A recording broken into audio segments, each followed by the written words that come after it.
কি করতেছ এখানে গরুর সাথে? যাই দেখি তো।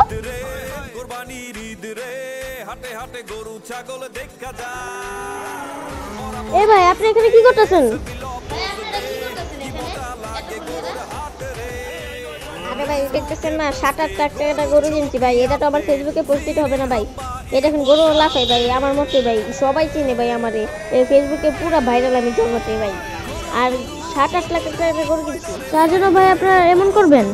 তো কি করবো ভাই? হ্যাঁ আপনিই বলেন। হ্যাঁ ভাই এমন করলে তো আপনার কোরবানি হবে না। কে বলছে ভাই হবে না?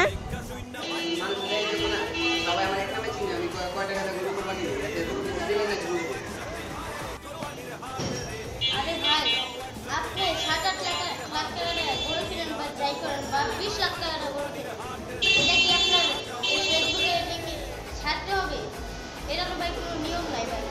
আপনি যে কাজগুলো করতে সেটার কোনো নিয়ম নাই। ভাই আপনি যেগুলি বলতেছেন ভাই, ইব্রাহিম ইসমাইলরা যখন গরু কোরবানি দিত তখন কাউকে জানাতো না ভাই, কেউ শুনতো না এই কথাটা ভাই, কেউ শুনতো না ভাই। আমার ভুল হয়ে গেছে ভাই, ভুল আমার। আচ্ছা ভাই আপনার আপনার ভুল বুঝতে পারছেন, এটাই বেশি। আচ্ছা ভাই আসেন, এই গরুটা অনেক ক্ষুধা লাগছে, আমরা দুজন মিলে একটু খাবার দিই। আপনারা আপনারা ভুল বুঝতেই পারছেন, চলেন। আচ্ছা ভাই, তাহলে আমি এখন দুপুরে খাবার দিয়ে আপনার আসি।